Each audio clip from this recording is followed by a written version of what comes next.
Au printemps 2000, au sud de la Floride, un groupe de plongeurs amateurs explore de nuit un de ses sites favoris.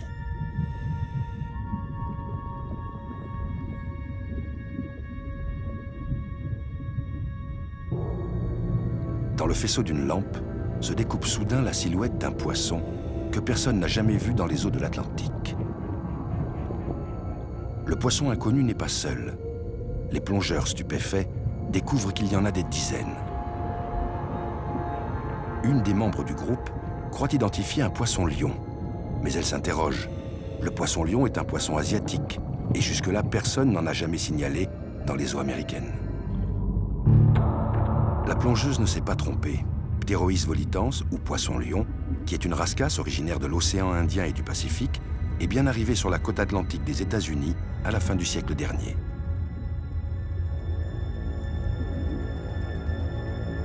Dans son milieu d'origine, le poisson-lion est un simple prédateur parmi d'autres. Il fait partie de l'équilibre écologique.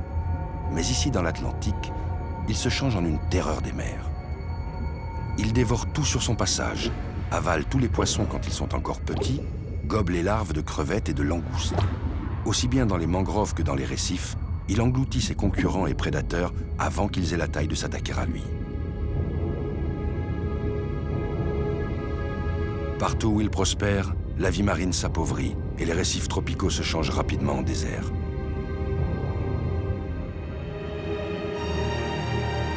En 2009, il est arrivé sur les côtes du Honduras, dans le golfe du Mexique. En 3 ans, il a entièrement colonisé les fonds, et notamment le parc marin de l'île de Roatán. Informés de la situation dramatique aux Bahamas, les autorités du Honduras ont réagi sans tarder.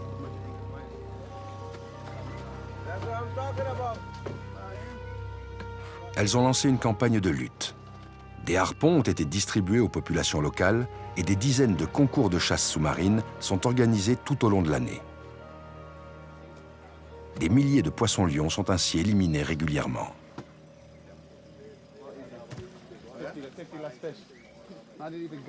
Mais Nick Bach, biologiste du parc, juge les résultats insuffisants. Il faut trouver quelque chose de plus, un moyen de lutte supplémentaire à combiner avec ce qui est déjà entrepris. Avec l'objectif d'aider Nick Bach dans ses recherches, Carl Stanley l'embarque à bord de son sous-marin.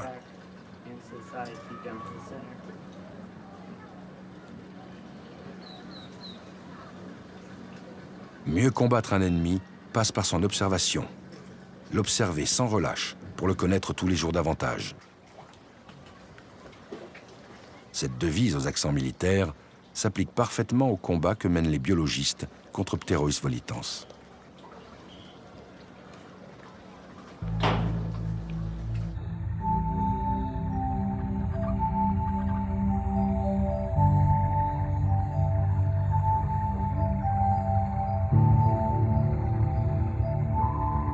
Dans la drôle de machine qu'il a construite de ses mains, Carl emmène Nick vers les abysses, afin de savoir jusqu'à quelle profondeur le poisson-lion encercle l'île de Roatán.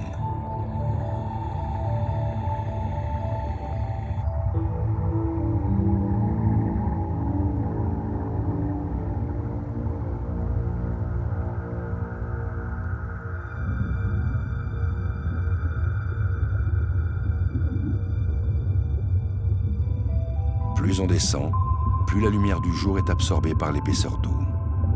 À moins 100 mètres, on entre dans un crépuscule grisâtre.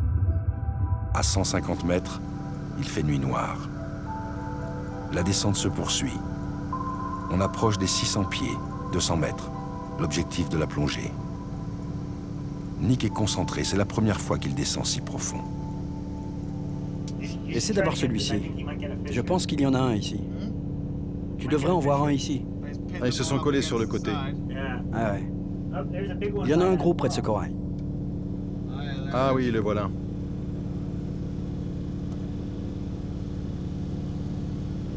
On dirait qu'il chasse. Il y a un juvénile là.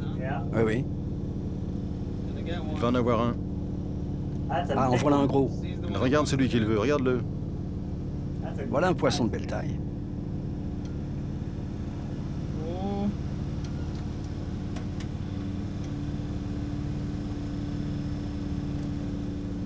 Il semble chasser sans se préoccuper de notre présence. Ouais. Toutes ces heures d'observation confortent Nick dans sa conviction que dans leur lutte contre Pterois volitans, les hommes doivent associer un prédateur naturel. Ah, voilà un beau spécimen. Un gros poisson-lion. Il est tout seul. Tu peux remarquer qu'il n'y a presque aucun poisson autour de lui. Il semble avoir l'estomac bien gonflé. Il a tout mangé autour de lui et maintenant il cherche un autre endroit.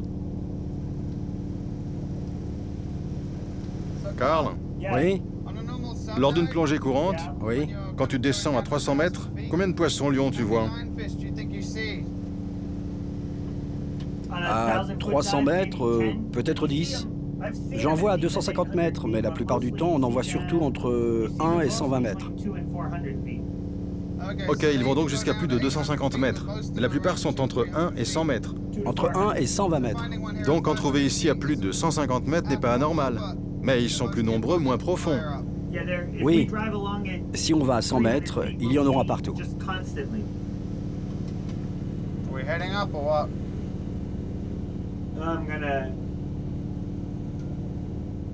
Pour être efficace, ce prédateur naturel doit donc être capable de manger des poissons-lions adultes à toutes les profondeurs. Dans les eaux de l'Atlantique, une seule créature marine répond à ces critères. Cette créature, c'est le requin. Chercheur et fondateur du Shark Legacy Project à Roatan, Giacomo Pallavicini a convaincu Nick Bach que le requin pourrait être l'auxiliaire que tout le monde espère.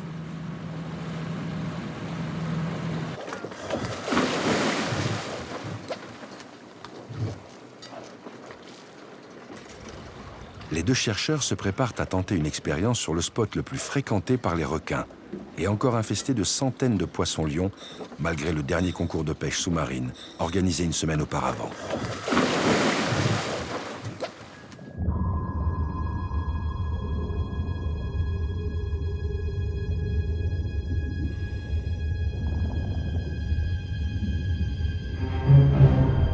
Le requin caraïbe, qui peut mesurer 3 mètres de long, est le plus gros prédateur du récif de Roatan.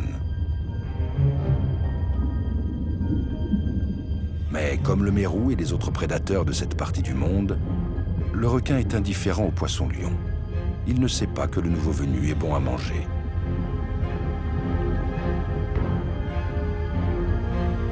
Qu'il ne soit pas spontanément attiré par le poisson-lion n'est pas un obstacle selon Giacomo. Depuis les travaux de Samuel Gruber, à Bimini en Floride, dans les années 70, on sait qu'il est possible d'éduquer des requins.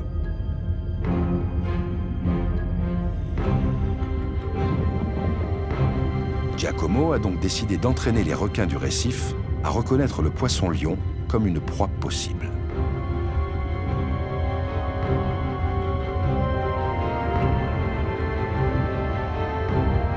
Visiblement, il ne se laisse pas impressionner par les épines du poisson-lion. L'expérience semble concluante, mais beaucoup de scientifiques y sont catégoriquement hostiles. Donner de la nourriture aux requins est sujet à controverse depuis longtemps. Et évidemment, les nourrir avec des poissons-lions l'est aussi, parce que cela peut changer le comportement naturel des requins. Maintenant, oui, c'est vrai.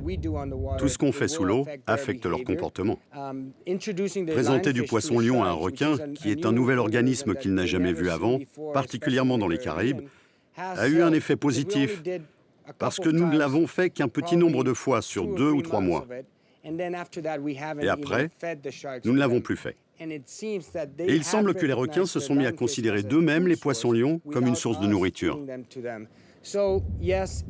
Alors oui, cela a un effet sur les requins, mais je pense que sur un plan plus large, nous avons aidé le récif, et nous espérons l'avoir aidé pour le futur.